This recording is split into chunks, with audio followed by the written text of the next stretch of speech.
L'épisode du jour, c'est la présentation du Nakamura e-Summit 740 équipé de la motorisation Naka e-Power Max en 100 Nm. On a fait un test de ce vélo, mais là, petite revue de détail de ce modèle. Allez, c'est parti. On est sur un vélo semi-rigide, entendez par là absence de suspension arrière avec une fourche à l'avant en 120 mm.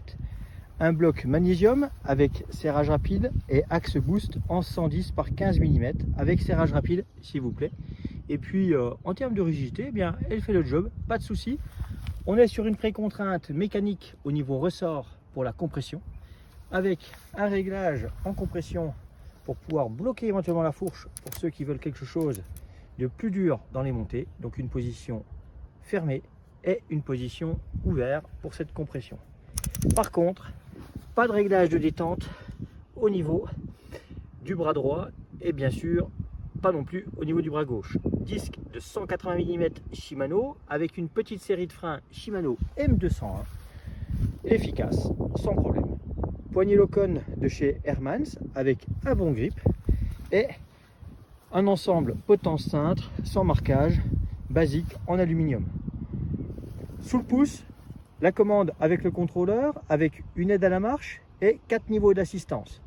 Un mode boost pour profiter de l'assistance maximum, un mode turbo déjà bien sympathique, un mode sport et un mode éco et un mode off puisque ce vélo peut tout à fait se rouler en mode off, il n'y a pas de souci là-dessus.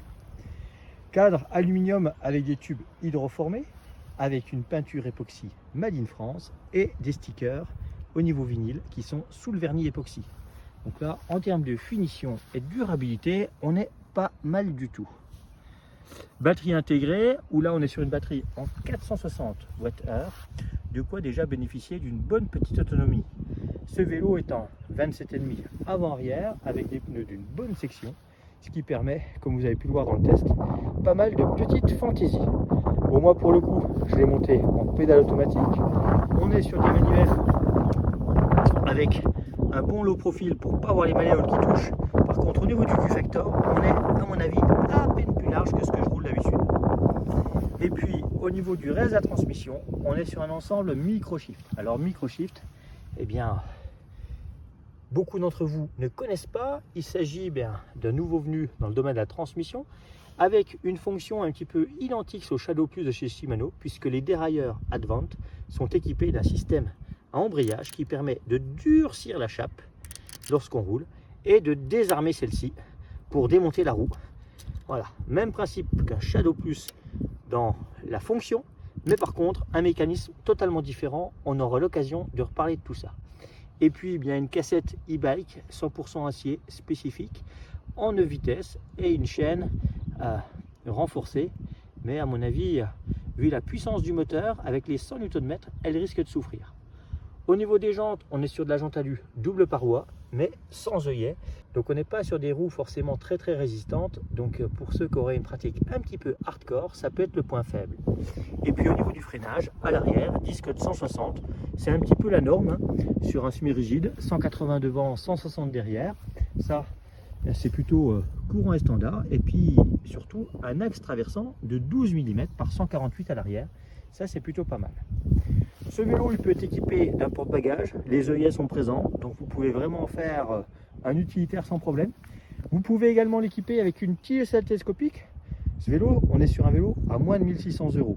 Donc pour 1600 €, forcément, il ne faut pas non plus trop en demander. Mais là, je trouve que par rapport à l'offre, c'est déjà plus que bien. Parce qu'on a un cadre qui a du dégagement autour du pneu, aussi bien au niveau des bases qu'au niveau des haubans. Et puis si on voulait le monter avec une tige selle télescopique, on a ici tout ce qu'il faut pour rentrer avec une gaine, pour une tige de selle avec gaine intégrée, pour pouvoir monter une tige de selle télescopique. Donc ça c'est plutôt pas mal. Et puis la selle qui est sur ce vélo, elle est plutôt de bonne facture, fondue au centre pour éviter d'avoir trop de points de contact, avec un bon petit look, assez racé. En tout cas, rien à redire là-dessus. Et puis cerise sur le gâteau, au niveau de ces vélos, c'est qu'il bénéficie d'un outil diagnostic complet qu'on aura l'occasion de vous présenter. Et du coup, on n'a vraiment rien à envier aux autres motorisations telles que Bosch et Shimano à ce niveau-là, avec possibilité d'extraire un rapport de diagnostic en se connectant, tout simplement en venant se greffer au niveau de cette connexion, en la débranchant et en mettant le boîtier en mode intermédiaire pour aller chercher l'information dans les différents éléments, à savoir le contrôleur, la batterie et le moteur. Si ce modèle vous intéresse, eh ben, je vous invite à aller voir l'épisode test, vous ne serez pas déçus. Et puis dans un autre programme, eh bien, le microshift avec le mécanisme du dérailleur-arrière et justement comment ça fonctionne là-dedans et ce que vous pouvez faire au niveau entretien si vous roulez avec ce type de transmission.